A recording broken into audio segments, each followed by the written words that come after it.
पारस अनुपेक्षा का स्वाध्याय हम सभी कर रहे हैं। आचार्य कुंद जी द्वारा विरचित।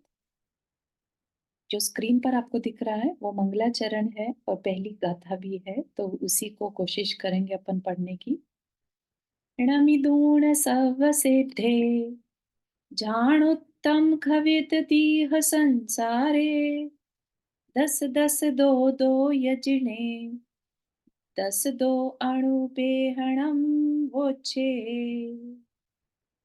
नमो अरिहंताणम नमो सिद्धाणं नमो आय्याणं नमो उवज्जायाणं नमो लोए सवसाहुणम्। पंच परमेष्ठी भगवान की जय। अगले 45 मिनट के लिए सभी प्रकार के पापों का त्याग करके सभी नौबार नमोकार मंत्र पढ़ लें।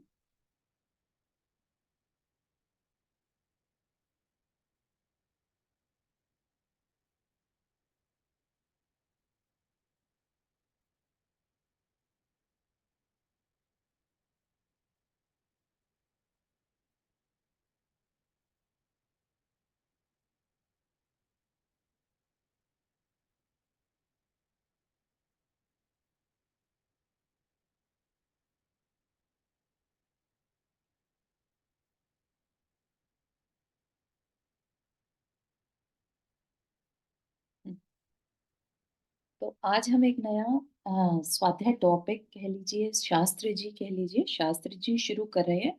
बारस अणुपेक्षा, है ना। बारस मतलब 12, अणुपेक्षा अनुप्रेक्षा। ये प्राकृत भाषा का ग्रंथ है और आचार्य कुंद स्वामी द्वारा रचित है। ठीक। आचार्य कुंद स्वामी जो है पहली ईस्वी में या पहली सदी में हुए। मतलब आप कह सकते हैं 2000 साल पहले आज से। और बहुत बड़े आचार्य थे, मतलब उनका नाम आज भी हम हर मंगलाचरण में लेते हैं, है ना। मंगलम भगवान वीरो मंगलम गौतमो गणी मंगलम कुंद कुंदाद्यो जैन धर्मोस्तु मंगलम। तो कुंद आद्यो, है ना। कुंद आदि जो भी आचार्य हैं हम उनको नमस्कार करते हैं, वो हमारा मंगल करे। ठीक है ना। तो इतने बड़े आचार्य, उन्होंने उनकी जो कम्युनिटी को गिव बैक है, उन्होंने 84 शास्त्र जी लिखे, और जो कि आध्यात्म के क्षेत्र में, जिसमें कि सबसे जो बड़ा शास्त्र जी है, आज तक कोई और आचार्य उसके बराबर का स्वाध्याय या शास्त्र जी नहीं सके, जिसको कि समय सार कहते हैं, है ना। सभी शास्त्रों में, आध्यात्मिक शास्त्रों में सबसे उच्च कोटि का आता है, वो अलग है। सिद्धांत के जो ग्रंथ हैं वो तो और भी हैं, और उनसे पहले के आचार्यों ने भी लिखे हैं, वो भी अवेलेबल हैं। लेकिन अध्यात्म के लिए, अध्यात्म में बेसिकली आत्मा का उत्थान जिसमें हो, ऐसे ग्रंथ जो है, शुरुआत है वो कुंद आचार्य के द्वारा की गई थी। ठीक है। तो इस वजह से उनका नाम सबसे उत्कृष्ट आचार्यों या अच्छे आचार्यों में, जो गिने चुने आचार्य हैं, जिनके की जैसे आचार्य समंत भद्र स्वामी हो गए, आचार्य भद्रभाव स्वामी हो गए, धरसेन आचार्य, पुष्प बलि, दंत बलि, पुष्प दंत, है ना, और भूत बलि, और आचार्य जिनसेन, इनके साथ लिया जाता है। ठीक। इनकी थोड़ी सी अगर अपन कहानी देखें पूर्व भव में, इनके साथ क्या घटना घटी, जो इनकी कहानी शास्त्रों में आती है, जानने में आती है।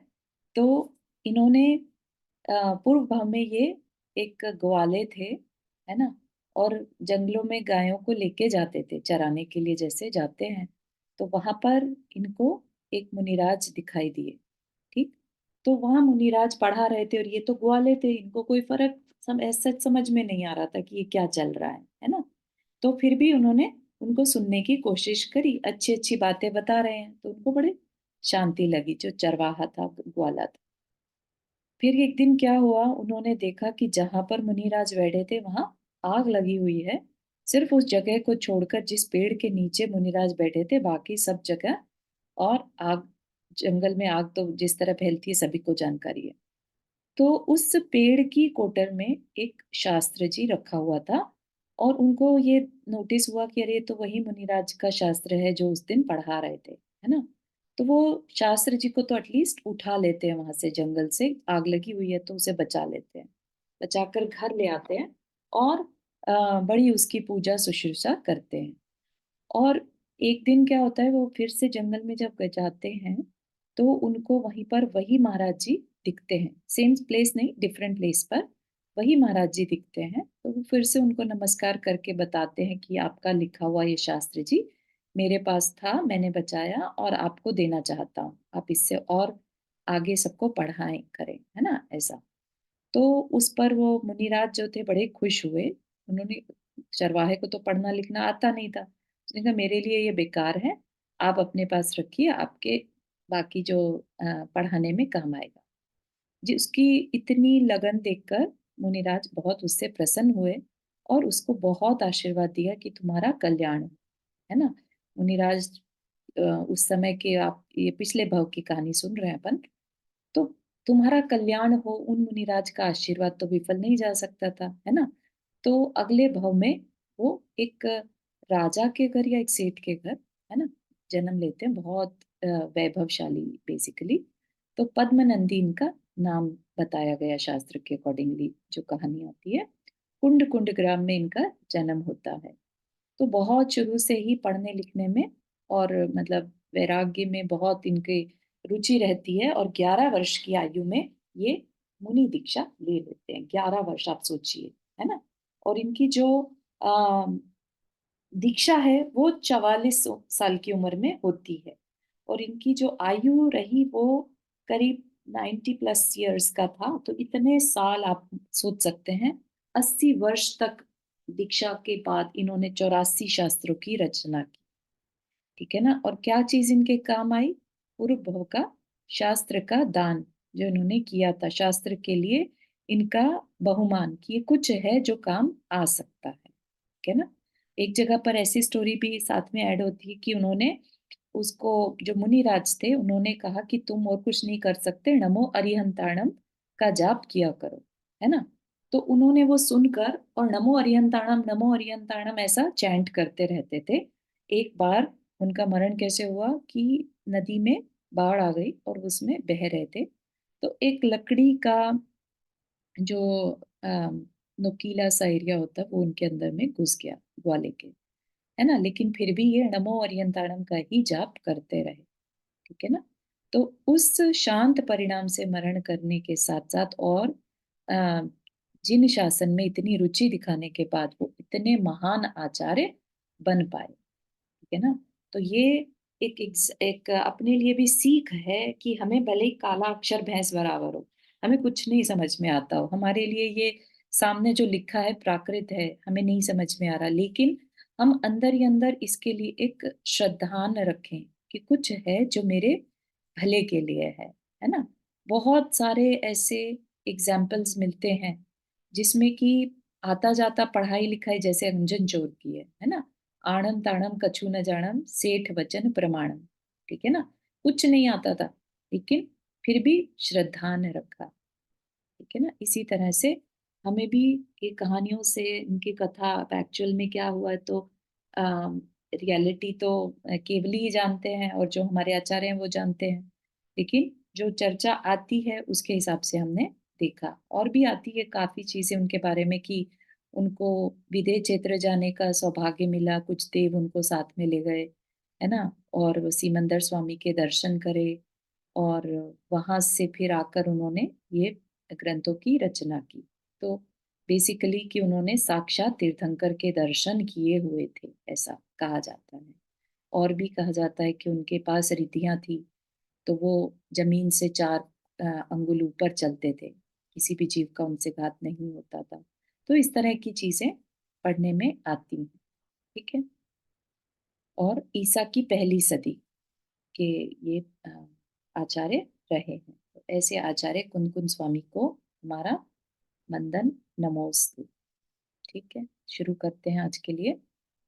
ये मैंने यहाँ पर लिया बिल्कुल, क्योंकि यहाँ पर एक वर्ड है नमी दूण, है ना। लेकिन अगर हम इस बुक को देखते हैं तो ये कहते हैं नमी ऊण, राइट।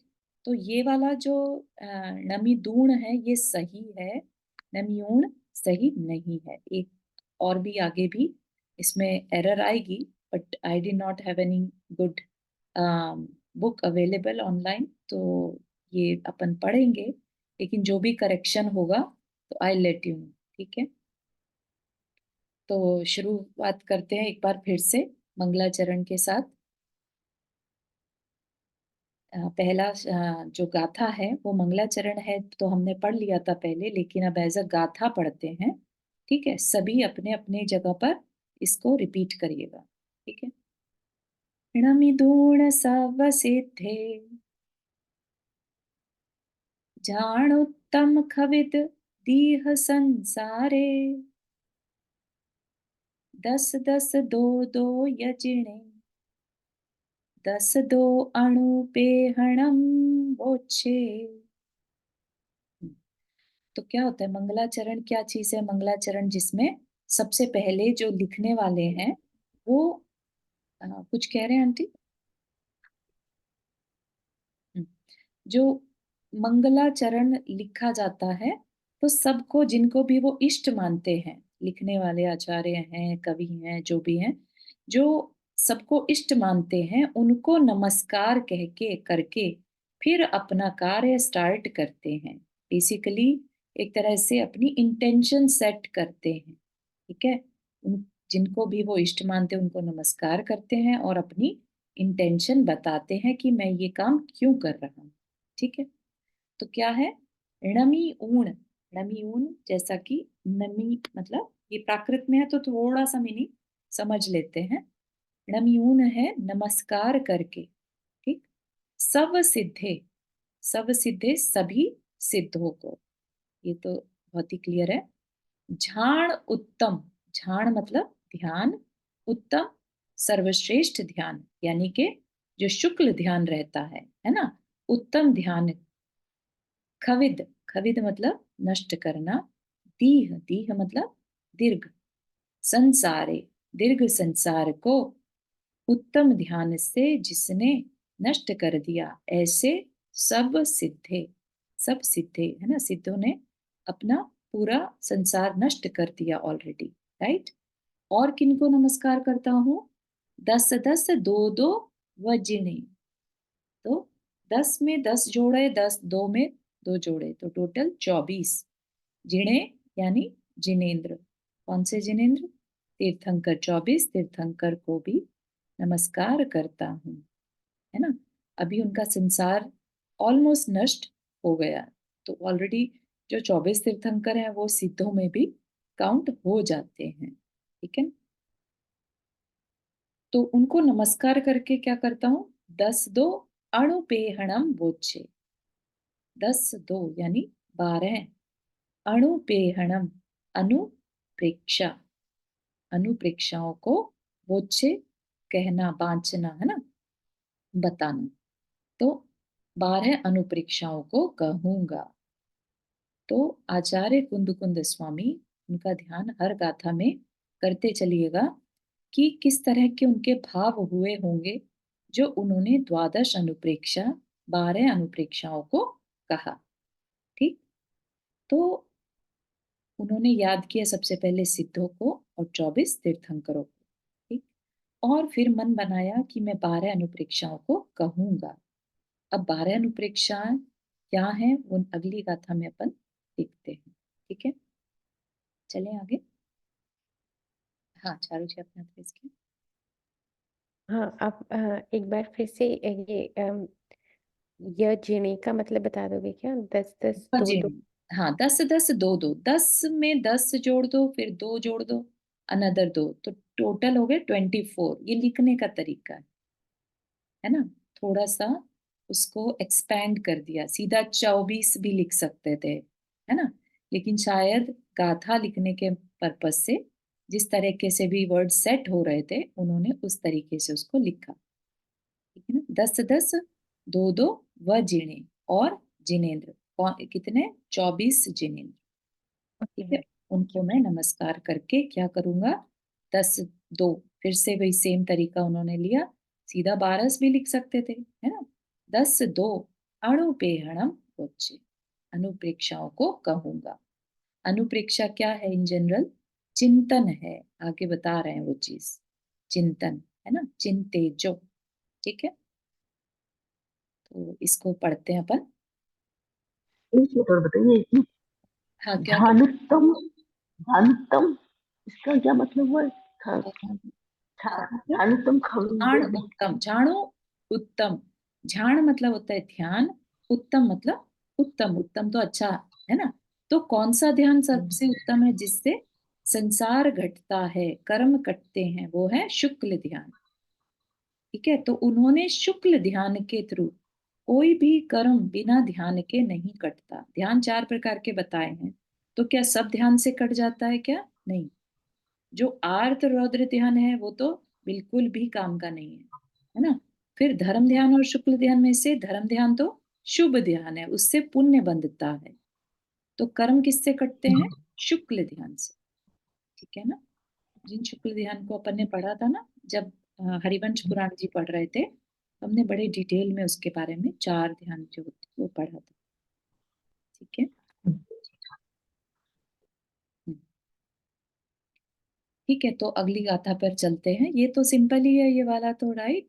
तो अपन हर बार इस मंगलाचरण को पढ़ेंगे क्लास के स्टार्टिंग में। ठीक है। अब नेक्स्ट में क्या है? हाँ चारू, हाँ, चारू अभी क्या चालू का है वो? 12 भावना। 12 अनुप्रेक्षा, 12 अनुप्रेक्षा कुंद कुंद आचार्य हाँ का 12। शास्त्र जी है ये। हम्म, एक्चुअली आप देख रहे हैं पेज 28 ही है, 91 गाथाएं हैं, छोटा सा है। और कुंद कुंद आचार्य का लिखा हुआ है प्राकृत भाषा में, तो अपन इसको करेंगे। और हर दिन लाइक ट्यूसडे के दिन पर जो भी हमारा विषय रहेगा उससे रिलेटेड हम थोड़ा सा ध्यान भी करेंगे। ठीक है। हाँ वर्षा जी, आपने हाथ रेस ये किया। एवरी ट्यूसडे रहेगा ये? Monday and Tuesday. मंडे को अपन पूरा स्वाध्याय ही रखेंगे, ट्यूसडे को हम ध्यान भी करेंगे। ठीक है। हाँ, चलिए नेक्स्ट गाथा। वर्षा जी आपका हाथ रेस्ड है, कुछ पूछना चाह रहे हैं? जी जय जिनेन्द्र, मैं ये पूछ रही थी कि शुक्ल ध्यान तो हम नहीं कर पाते है। नॉट एट ऑल, कोई भी नहीं कर सकता शुक्ल ध्यान पंचम काल में, कोई भी। वही तो, कर्म कर दूसरे कर्म कैसे कटेंगे फिर हमारे? कर्म काट के मोक्ष जाने के लिए चौथे काल में जन्म लेना पड़ेगा। अच्छा, तो अभी नियम कानून नियम वगैरह लेके हाँ, धर्म ध्यान ऊपर करके, के, हाँ, अच्छा पुण्य कमाकर और देवलोक जाकर वापस से जाकर फिर छठे कर्म, काल के बाद जन्म ले तब होगा, राइट? छठे काल या जहां पर भी चतुर्थ काल है ना, अच्छा, वहां पर अच्छा। कर्म भूमि में पैदा होना होगा, मनुष्य अच्छा, बर पर्याय हाँ, मिलना। मैं कब से वही सोच रही हूँ। शुक्ल ध्यान तो ऐसे बताया कि करेक्ट, मुनिराज भी नहीं कर पा रहे हैं अभी। करेक्ट, बिल्कुल सही है, लेकिन नहीं है तो वो नहीं है।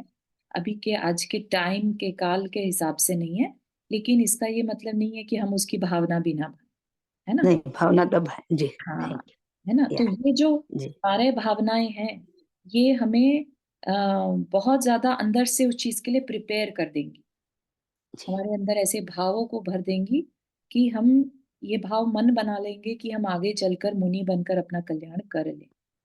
या है और ना। संयम रखते हो तब भी कर्म तो करते हैं, राइट? अभी इस पंचम संयम काल से में कर्म कटते हैं, बिल्कुल कटते हैं, निर्जरा होती है। यस, या कसाई नहीं करे और संयम रखे बिल्कुल कोई सही, भी परिस्थिति में। बिल्कुल ठीक है, सही। थैंक यू, जय श्री। नेक्स्ट गाथा पर चलते हैं। अध्रुवमसरण में यहाँ पर अगेन, यहाँ पर जो है य होगा, ग की जगह य। ठीक है। अध्रुवमसरण में यत्ता मण्ण संसार लोगम सुचित्तम आसव संवरणिज्जर धम्मं बोहि च चिंतिज्जा चिंतेजो। ठीक है। दोबारा से एक बार और देख लेते हैं। अधो मसरण में यत्त मन्न संसार लोगम सुचित्तम आसव संवरणिज्जर धम्मम बोहिम च चिंतिज्जा। के तो इसमें अपने को थोड़ी सी करेक्शन देखनी पड़ रही है। अगर देखते हैं, अगर कोई हमें इफ आई कैन फाइंड, मेरे पास अगर इसका हार्ड कॉपी मिलती है तो इसको अपन और अच्छे से पढ़ेंगे। बट एनीवेज अपन इसका मीनिंग देखते हैं हम। अध्रुव, अध्रुव कह लीजिए या अध्रुव, ठीक है। जो ये तो क्योंकि प्राकृत भाषा में है ना, तो अध्रुव, अध्रुव मतलब अनित्य, ध्रुव मतलब नित्य, तो अध्रुव अनित्य, ठीक है। हो सकता है कईयों को 12 भावनाओं के नाम याद भी हो, है ना। तो अनित्य, अशरण, एकत्व, अन्यत्व, संसार, लोक, अशुचि, आश्रव, संवर, निर्जरा, धर्म, बोधि। तो यहाँ पर थोड़ा सा जो क्रम है वो कंपेयर टू जो तत्वार सूत्र का क्रम है उससे थोड़ा सा आगे पीछे है। नाम सेम है लेकिन क्रम आगे पीछे है, विच इज ओके, है ना। अलग अलग आचार्यों के पर्सपेक्टिव अलग अलग हो सकते हैं, ठीक है ना। लेकिन 12 की 12 जो भावनाएं हैं वो उतनी ही हैं और उनके नाम भी उतने ही हैं, सिर्फ क्रम में डिफरेंस है, ठीक है। तो अध्रुव, अध्रुवम, असरणम, है ना, असरण, अशरण भावना। एगत्तम, एगत्तम मतलब एकत्व, एयत्तम सॉरी, एयत्तम, एयत यानी एकत्व। अन्नम, अन्नम मतलब अन्य, अन्य अन्यत्व भावना। संसार, संसार भावना। लोगम, लोक भावना। अशुचितम, अशुचित, अशुचि भावना। आसव, आश्रव भावना। संवर, संवर, निर्जर, निर्जरा भावना। धम्मम, धर्म। बोहिम यानी बोधि दुर्लभ। च यानी धर्म और बोधि, च मतलब होता है और, है ना। चिंतेजो, चिंतन करना चाहिए, ठीक है। तो किसका चिंतन करना चाहिए? अध्रुव, अशरण, एकत्व, अन्यत्व, संसार, लोक, अशुचि, आश्रव, संवर, निर्जरा, धर्म और बोधि, इन 12 अनुप्रेक्षाओं का चिंतन करना चाहिए। या ऊपर कह दिया मैं 12 अनुप्रेक्षाओं को कहूंगा। इन 12 अनुप्रेक्षाओं को तो उनके यहाँ नाम बता दिए, है ना। और इनके नाम बताकर क्या कहा? इनका चिंतन करना चाहिए, ठीक है। तो आचार्य कुंद स्वामी कह रहे हैं हमें, हम सबके लिए इसका चिंतन हमें करना चाहिए। अब आगे क्या करेंगे? एक एक गाथा को लेकर उसके मीनिंग या उसकी एक्सप्लेनेशन चलेगी, ठीक है। तो ये 2 गाथाओं में, पहली में हो गया मंगलाचरण और दूसरी में पर्पस, क्या करना, है ना। 12 अनुप्रेक्षा, अनुप्रेक्षा क्या होती है? बेसिकली अनुप्रेक्षा एक तरह से रिपीटिशन को कहते हैं। अनु बेसिकली रिपीट करना, प्रेक्षा होता है चिंतन। कुछ भी जो सोच है वो बार बार करना, ठीक है। तो इस तरह से यहाँ पर ये हमारी 12 भावनाओं के नाम हमने देखे। अब इनकी एक एक भावना के बारे में थोड़ा थोड़ा यहाँ पर जानते हैं, फिर डिटेल एक्सप्लेनेशन जो है अलग अलग गाथाओं में आ जाएगी। तो अनुप्रेक्षा क्या है? बार बार विचार करने को अनुप्रेक्षा या भावना कहते हैं। ऊपर लिखी 12 भावनाएं इस जीव का कल्याण करने वाली हैं। इन्हीं के स्वरूप का चिंतन कर तीर्थंकर प्रभु संसार और शरीर भोगों से विरक्त हुए। ये भावनाएं वैराग्य को जन्म देने वाली माता है, समस्त जीवों का हित करने वाली है। अनेक दुखों से पीड़ित संसारी जीवों के लिए ये भावनाएं ही उत्तम शरण है, ठीक है। मतलब भावना या हमारे अंदर के थॉट्स, थॉट्स से हम, जैसी दृष्टि वैसी सृष्टि, जैसे हमारे विचार वैसा हमारा मन, वैसे हमारे एक्शंस, राइट। तो अगर हम सही सही चीजें देखेंगे कि भाई संसारी जीव हैं, क्यों दुखी हैं, किस कारण से दुखी हैं, ये सब चीजें अगर हमारे अंदर थॉट्स चलते रहेंगे, है ना, तो हमारे विचार और ज्यादा प्योरीफाई होते चले जाएंगे। हमारा जो इस संसार में बहुत ज्यादा अट्रैक्शन रहता है वो भी कम होगा, ठीक है ना। डिटैच होंगे हम इस संसार से। तो इसलिए वैराग्य को उत्पन्न करने के लिए ये 12 अनुप्रेक्षाएं सबसे ज्यादा एडवाइजेबल है। ठीक है, ये भावनाएं परमार्थ मार्ग को दिखाने वाली। परमार्थ मार्ग मतलब सबसे जो हमारे लिए अ, अच्छा मार्ग है। परमार्थ होता है ना हमारे अ, अच्छे के लिए है, सही रास्ता दिखाने वाली है, तत्व का निर्णय कराने वाली। हमारे लिए क्या सही है, कौन सा तत्व सही है, कौन सा नहीं है, क्योंकि इसमें आश्रव, संवर, निर्जरा, है ना, ये तीन तत्व आ जाते हैं। जबकि तीन तत्व के अंदर बाकी तत्व भी आ जाते हैं, बट तीन मेन मेन तरीके से मेनली एक्सप्लेन किए। सम्यक्त्व को पैदा करने वाली है। सम्यक्त्व को कैसे पैदा कर देगी? तो होगा क्या कि जब हम 12 भावना पढ़ते हैं, है ना, तो उससे हम इस पे चिंतन करते हैं। चिंतन करने से हमारा जो कषाय हैं वो शांत होती हैं। कषाय शांत हो जाएंगी, ऊपर से हम चिंतन भी कर रहे हैं, तो हमारा चिंतन करते करते हम इतने अंदर तक उतर सकते हैं कि हम अपन जो हम हैं उसको अलग पहचान सकते हैं, इस शरीर से अलग महसूस कर सकते हैं। ठीक है, ऐसा निर्णय करना ही क्या है, सम्यक्त्व है। ठीक है ना, ऐसा हमने डिसाइड कर लिया कि ये जो शरीर है ये अलग है, और जो इसके अंदर बैठा ये जीव तत्व है ये मैं हूँ। इस तरह के भाव आ जाए दृढ़ता के साथ, तो समझिए कि सम्यक दृष्टि हो सकते हैं। ठीक है, और ये क्या है, अशुभ ध्यान को नष्ट करने वाली, है ना, क्योंकि कहीं पर भी इसमें अ, अपने शरीर के बारे में और अटैचमेंट के बारे में नहीं बताया, इष्ट अनिष्ट के बारे में नहीं बताया कि ये इष्ट है तुम्हारा तो तुम इसके लिए अपना मतलब रोना रो, नहीं चला गया तुम्हारे पास से तो तुम अपना कुछ भी इसमें अशुभ ध्यान करो, है ना। तो अशुभ ध्यान को नष्ट करने वाली है, क्योंकि हमें ये रियलिटी को बताने वाली है। ठीक है, तो उससे क्या है, रियलिटी पता चल जाएगी कि ये जो परिवार है, अभी जब हम 12 की 12 पढ़ेंगे ना, तो पता चलेगा कि ये सब कुछ मेरा है ही नहीं। और जब मेरा है नहीं तो मैं किसके लिए रोऊं इतना, किसके लिए दुखी हूं।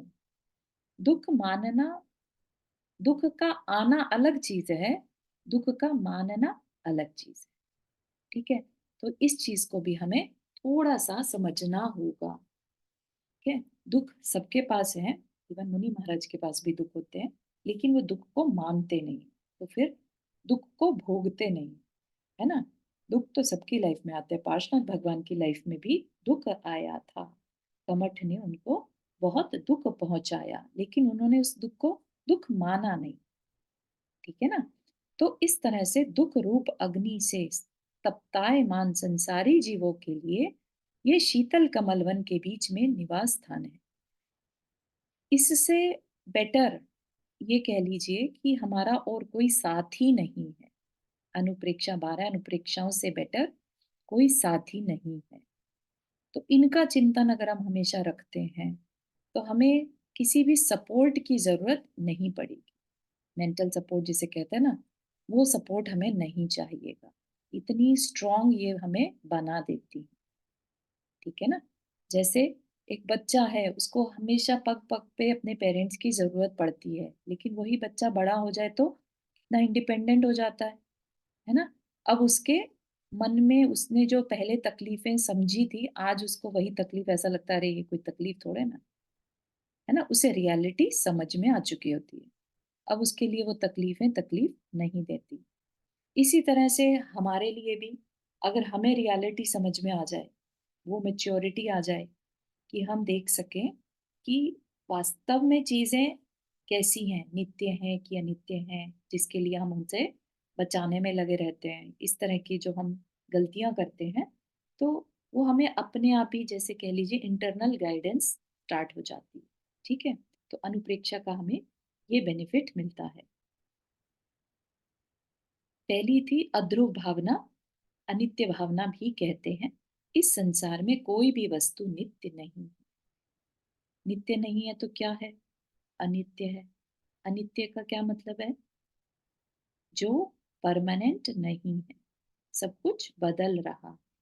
ठीक है, उसको हम एक बहुत लंबे जीवन के हिसाब से कह दें अगर, हमने अनंत काल बिताया है, उस हिसाब से 100 वर्ष का जो हमारा ये जीवन है या 80 साल का जो जीवन है, हम उसे क्षण भंगुर कह सकते हैं। अनंत काल के आगे ये 80 साल का जीवन जो है क्षण भंगुर है। क्षण भंगुर मतलब क्षणिक है ना? क्षण जैसे होता है ना, मोमेंट्स। अपन अभी क्या करते हैं, हम मोमेंट्स को इतना वेस्ट करते हैं कि हमें वो क्षणों की वैल्यू नहीं रहती। लेकिन अगर हम आचार्यों की दृष्टि से देखें तो एक एक क्षण कीमती है। और ये जो पूरा जीवन है या जो भी चीजें हमें दिखती हैं, दिखाई दे रही हैं, ये सब क्या है? क्षण भंगुर है।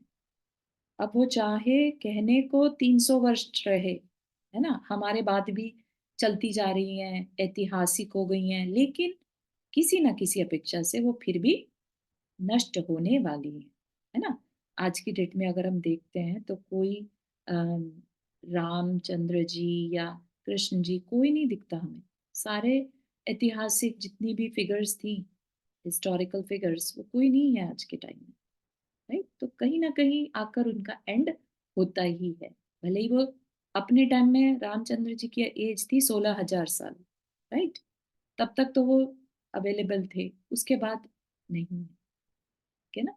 तो इवन उनका जीवन भी अनित्य था, राइट? जो शरीर मिला था वो अनित्य था, राइट?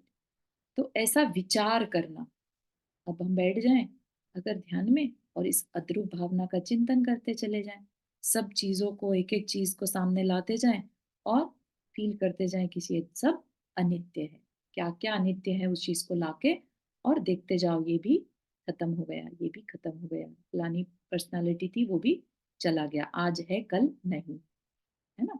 तो इस तरह से अद्रुप भावना जो हर वस्तु के स्वभाव को अनित्य मानता है, एक्सेप्ट जो जीव तत्व है ना, उसको, जीव तत्व जो है वो नाशवान नहीं है, वो नित्य है।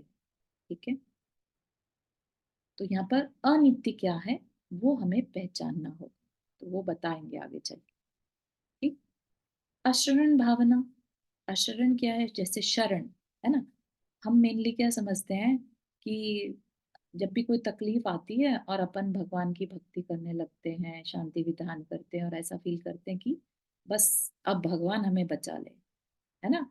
जबकि रियलिटी क्या रहती है, जगत में कोई किसी को शरण नहीं दे सकता।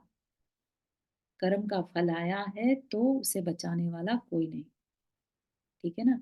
सिर्फ और सिर्फ किसकी शरण ले सकते हैं हम? अरिहंत सिद्ध आचार्य उपाध्याय साधु। और ये भी शरण ऐसी नहीं है कि हम इनके प्रोटेक्शन में पहुंच गए, प्रोटेक्शन इन द सेंस कि अब कुछ होगा ना, तकलीफ होगी, मैं गलती को चोरी करके आ जाऊं और इनके प्रोटेक्शन में बैठ जाऊं, ये मुझे बचा लेंगे, ऐसा नहीं। उन्होंने जो बातें कही हैं, वो जिस मार्ग पर चल रहे हैं, हम उसको अपना आचरण बनाएं, तब जाके हम कह सकते हैं हम इन पंच परमेष्ठि की शरण में हैं। ठीक है? तो ये बात भी हमें समझनी होगी कि ये पंच परमेष्ठि हमारी शरण कैसे हैं। हमने इनकी शरण ली है तो ये कैसी शरण ली हमने। ठीक है ना? तो वो भी अपन और डिटेल में देखेंगे। निश्चय से इस जीव को एकमात्र अपनी ही शरण है, ऐसा विचार करना अशरण भावना है। ठीक है? अपनी शरण मतलब अपनी आत्मा को ही सब कुछ मानना। ठीक है? हो सकता है बहुत कुछ लोगों ने ये बातें पहली बार सुनी हो, है ना? तो it can be an eye opener, right? कुछ लोगों का हो सकता है 12 भावना बहुत बार पढ़ी है, लेकिन कुछ ना कुछ चीजें यहाँ पर क्लिक हो सकती हैं नई, जिस पर कि हम अपने अंदर की विशुद्धि को और बढ़ा सकें। ठीक है? एकत्व भावना, यह जीव अकेला, एकत्व मतलब एक एकाकी। ठीक है? अकेला ही जन्म लेता है और अकेला ही मरण को प्राप्त होता है, ये सबके एक्सपीरियंस में आती होगी बात। हम सिर्फ गलती कहाँ करते हैं, हम इस पर अटेंशन नहीं देते, है ना? एक अकेला अवतरे, मरे अकेला होए। इस संसार में इसका कोई नहीं है, न यह किसी का है। ठीक है? अच्छा, ये सब बातें जो है ना चिंतन के लिए दी जा रही हैं। अब इसमें कोई तो पर्सन डिप्रेशन में ही आ जाए कि अरे मेरा कोई नहीं है, तो ऐसा विचार भी नहीं लाना कि हम डिप्रेस हो जाएं। ये चीजें हमें बताई जा रही है कि हम बहुत ज्यादा किसी चीज से अटैच ना होकर रहें। जब हम आए थे तो अकेले आए थे, और जब जाएंगे तो अकेले ही जाएंगे, कोई हमारे साथ नहीं जाने वाला। ठीक है ना? बस इतने तक ही याद रखना है हमें। हर समय बहुत ज्यादा अटैच ना होके ये फील ना करे कि ये मेरे साथ रहे, हमेशा साथ रहे। नहीं, उस चीज से हमें डिटैच करने के लिए एकत्व भावना बताई जाएगी। जीव के जो कर्म अनादिकाल से इससे संबंध किए चले आते हैं, वह भी अपना अपना फल देकर इससे जुदा होते रहते हैं। स्त्री, पुत्र, भाई, बंधु, कुटुंब, कबीला, धन धान्य, हाथी, घोड़े, मोटर, वायुयान, महल महल, मकान, बाग, बगीचे, नौकर, चाकर, सब ठाठ यहीं पड़े रह जाते हैं। जीव अकेला ही है, ऐसा विचार करना एकत्व भाव। ठीक है? तो जो आज की भागदौड़ वाली जिंदगी अपन जीते हैं, उसमें ये बातों की कोई जगह नहीं है ना? अपन बैठकर सोचें ये बात कि अरे, ये सब कुछ छूटने वाला है मुझसे, ये मुझसे अलग है ना? मैं अकेला हूँ। तो अकेला हूँ तो कौन हूँ? है ना? जब अपनी आत्मा की शक्तियां, जबकि मुनि महाराज तो ऐसे अकेलेपन को चाहते हैं, क्योंकि उस अकेलेपन में उन्हें अपनेपन का एहसास होता है, वो अपने आप से जुड़ पाते हैं। ठीक है ना? तो एकत्व भावना क्या है? अपने आप से जुड़ने की भावना है। तो बहुत इम्पोर्टेंट है ना? अन्यत्व, अन्यत्व मतलब हर चीज जो है संसार के, चेतन अचेतन जितने भी पदार्थ हैं ना, हम अपना अपना कहते हैं, लेकिन वो अन्य हैं, हमसे अलग हैं। ठीक है ना? मेरा मेरा कहकर हम अपने आप को बहुत भुलावे में रखते हैं। यहाँ पर ये बात बताई जा रही है क्लियरली, और आगे बार बार बताई जाएगी। है ना? कई गाथाएं एक एक भावना पर आएंगी। तो जब बार बार चिंतन करते हैं ना, तब जाकर वो मोह के संस्कार टूटते हैं। ठीक है ना? जैसे पानी बहता है, तो पहली बार जब बहता है तो कोई निशान नहीं पड़ता, लेकिन बार बार वहीं से बहे तो निशान पड़ जाता है। ठीक है ना? दैट इज रिपीटिशन का इफेक्ट। है ना? इवन रस्सी जैसी चीज भी पत्थर को काट सकती है, पत्थर पर निशान डाल देती है ना? रसरी आवत जात के सिल पर परत निशान, इतना अपन पढ़ते हैं, कि शायद कबीर जी के दोहे हैं, दोहे में आता है। राइट? तो इतना मतलब रिपीटिशन का इफेक्ट जब सब जगह पड़ता है, तो क्या हमारे आत्मा पर, हमारे कर्मों पर उसका कोई इफेक्ट नहीं पड़ेगा? उन रिपीटेड विचारों का, और क्योंकि इनमें बहुत पावर है ना, बहुत आई ओपनिंग वाले ये विचार हैं, ये हमारी राग की कथाओं से अलग है। राग में तो क्या, टीवी में जब मूवीज देखते हैं, एक माँ है, अपने बच्चे से उसे प्यार है, या पत्नी पति है, या लवर दिखाए हैं, यू नो, सब में बस एक दूसरे के बिना नहीं रह पा रहे हैं, और नहीं है, एक दूसरे का साथ छूट गया तो बहुत दुखी हैं, है ना? तो अपन क्या कर रहे हैं, बचपन से लेके और अब आज के टाइम के 50-60 साल हो गए, लगातार लगातार वैसी कहानियां, वैसी किस्से, वैसी मूवीज, और सब कुछ बस वही देखते आ रहे हैं। हमारे चारों तरफ के लोग, कोई छोड़कर जाता है तो अपन बहुत रोते हैं, ये महसूस करते जैसे सारी दुनिया ही खत्म हो गई। है ना? तो इस तरह के भाव से अलग हटकर अब हमें रियलिटी के भावों को महसूस करके उनको अपने अंदर सब कॉन्शियस में डालना है। ठीक है? ऐसा अपन जो मेडिटेशन करेंगे ना थोड़ा सा, which we will do tomorrow, तो उसमें अपन करेंगे। ठीक है? फिर है संसार भावना। संसार भावना क्यों बता दी? कि जो है वो सब संसार में घूम रहे हैं। ठीक है? हम कहाँ हैं, इस चीज का हमें पता होना चाहिए। ठीक है? हम हर पर्याय में, गतियों में बस घूमते चले जा रहे हैं। तो इसके लिए ही हमें संसार भावना बताई। अनादि काल से यह जीव चतुर्गति रूप संसार में भ्रमण करता फिर रहा। तो यहाँ पर संसार का मतलब क्या है? 4 गतियां। ठीक है? कभी कोई पर्याय धारण करता है तो कभी कोई। इस प्रकार तेली के बैल की तरह तथा रहट की घड़ी की तरह घूमता रहता है। ठीक है? नहीं मालूम कि एक एक पर्याय को इस जीव ने पहले कितनी कितनी बार धारण किया और भविष्य में मुक्त होने तक कितनी बार और धारण करेगा। राजा से रंग, रंग से राजा, रोगी से निरोगी, निरोगी से रोगी होते नित प्रति हम अपनी आंखों से रोज देखते हैं। ऐसी ऐसी अनेक प्रकार की विचित्रता इस संसार में हमारे सामने होती रहती है ना। मतलब सब बस घूम रहे हैं, जानवरों को भी हम देखते हैं परेशान होते हुए, शारीरिक बाधाएं सहते हुए। हम सब भी कितनी मानसिक चिंताएं रखे रहते हैं, हर समय चिंताएं। और आज का टाइम तो ऐसा हो गया है कि ऐसा कोई पर्सन नहीं मिलेगा जो ये स्ट्रेस वर्ड ना यूज करता, बच्चे से लेकर बड़े तक, है ना। तो ये सब क्या है, ये सब चिंताएं, ये सब प्रॉब्लम्स, ये हमें संसार में भटकाती रहती है और इसी से संसार चलता है। ठीक है, यह संसार दुख का भंडार है, इसमें इस जीव को कहीं भी सुख नहीं है। ठीक है, तो जब हम चिंतन करेंगे कभी इस भावना का, तो सब तरह के दुखों के बारे में चिंतन करेंगे, संसार के कैसे कैसे दुख होते हैं। फिर लोक भावना, यह लोक अनादि निधन है, इसे किसी ने नहीं बनाया, न कोई इसे धारण किए है। यह लोक जीव, पुद्गल, धर्म, अधर्म, आकाश, काल ऐसे 6 द्रव्यों से भरा हुआ है। ये 6 द्रव्यों के बारे में देखेंगे अगर आगे थोड़ी चर्चा आएगी, नहीं तो समरी में हम इनको देख सकते हैं 6 द्रव्य से कैसे ये लोक है ना। और कोई भी इसका नाश करने को समर्थ नहीं है, क्योंकि जीव है ना, पुद्गल है, ये बस है, इनको कोई नष्ट नहीं कर सकता, इनका नाश नहीं होता। ठीक है, और इस लोक की आकृति पुरुषाकार है। लोक के शिखर पर भाग में सिद्धशिला है, जहाँ अनंत सिद्ध परमेष्टि निवास करते हैं। तो यहाँ पर ये जो भावनाएं हैं, एक तरह से उनका वेरी समराइज्ड वर्जन दिया है क्या होगा इसमें। ठीक है ना।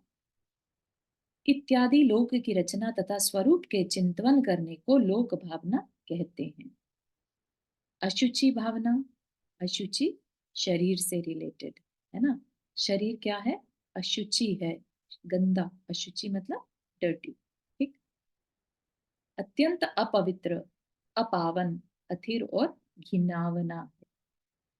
घिनावना तो अपन के मान ही सकते हैं। एक लड्डू जो अभी प्लेट में बहुत सुंदर लग रहा था, मिठाई, वही अगर हम मुंह के टच भी कर दें और मुंह में एक बाइट भी ले लें, तो अब उस बाइट को देखने का भी मन नहीं करता। इतना अपावन, अपवित्र ये शरीर है, जिसके कि टच होने मात्र से चीजें अपवित्र हो जाती हैं। ठीक है ना। मांस, रुधिर, हाड़, चाम आदि दुर्गंधमय वस्तुओं का ही बना हुआ, हर समय किसी न किसी रूप में इस शरीर के 9 मल द्वारों के जरिए या रोम के जरिए मैल झरता रहता है। इसे किसी भी प्रकार से पवित्र नहीं कह सकते। सिर्फ एक ही और एक अकेला तरीका जो होता है शरीर को पवित्र कहने का, वो है जिस शरीर ने रत्नत्रय धारण किया हो, सिर्फ उस शरीर को पवित्र कह सकते हैं, बाकी किसी को नहीं। ठीक है, तो वो भी थोड़ा देखेंगे अपन। इसी हेतु से यह शरीर ममत्व करने योग्य नहीं। इस शरीर द्वारा घोर तपश्चरण कर, कर्मों का क्षय कर, आत्मा का परम कल्याण करना ही श्रेष्ठ है। ठीक है, तो इस शरीर को क्योंकि इतना अशुचि है, तो ये ममत्व करने योग्य नहीं। इसको आप 1 सेकंड भी मरने के बाद, चाहे कितना भी हमारा सगा संबंधी हो, कितना भी प्यारा पर्सन क्यों ना हो, हम उसके शरीर को नहीं रखना पसंद करते, क्योंकि उसमें से दुर्गंध आने लगती है ना। कोई नहीं रखना चाहता। अभी तक जिस शरीर के लिए इतना प्रेम उमड़ता था, उसके बिना रह नहीं पाते थे, आज उसी शरीर को रखने को भी रेडी नहीं, है ना। तो क्या करो फिर, इस शरीर को घोर तपस्या में लगाकर कर्मों का क्षय करके कल्याण कर लो अपना, बस इतना ही इस शरीर से काम ले सकते हैं। ठीक है ना। तो ऐसा चिंतन करना अशुचि भावना। तो आज का हमारा समय हो गया ना, इसलिए आज इतना ही रखेंगे अपन। बाकी की 5 भावनाएं और रह गई, उनका चर्चा करके फिर अगली गाथा पर चलेंगे। ठीक है, यहाँ तक के किसी को कुछ क्वेश्चन या कुछ भी अगर सजेशन है, नया टॉपिक शुरू हुआ है तो फील फ्री। हाँ, रीटा आंटी आपने हाथ रेज किया।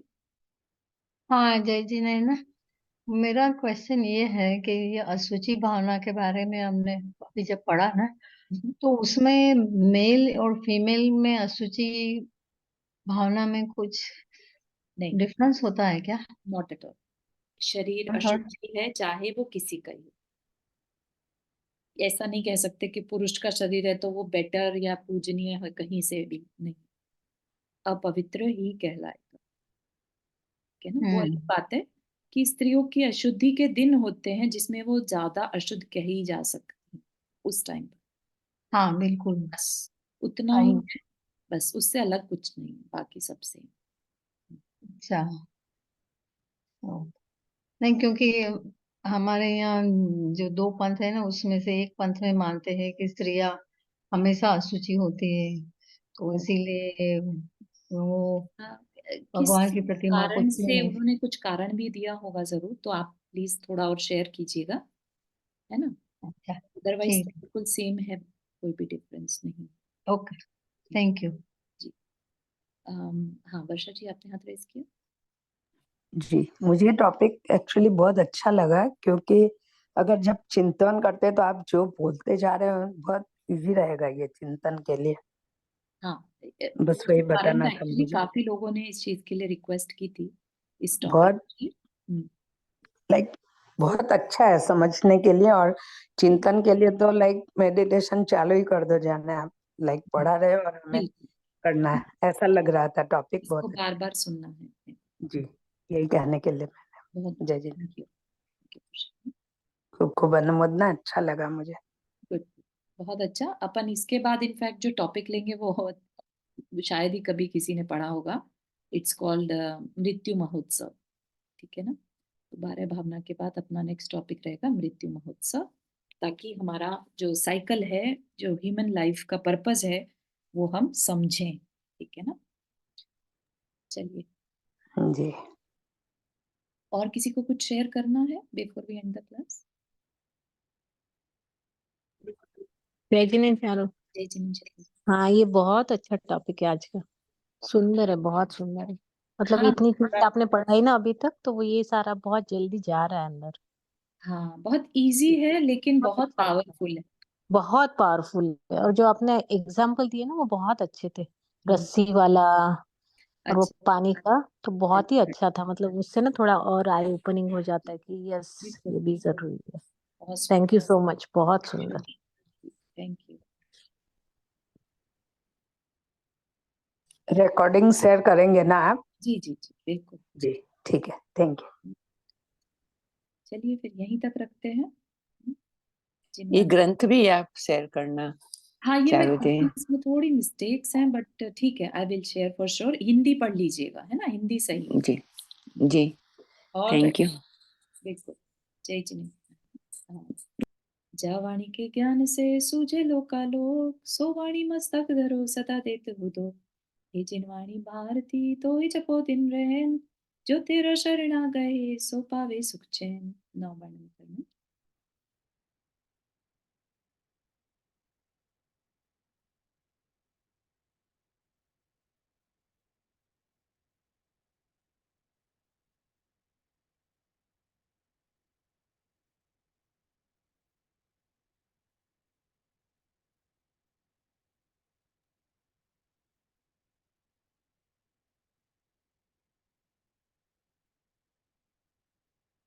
सभी को जय जिनेंद्र। जय जय जिनेंद्र। जिनेंद्र सभी को। जय जय जय जिनेंद्र जय सबको। जी। जय जिनेंद्र।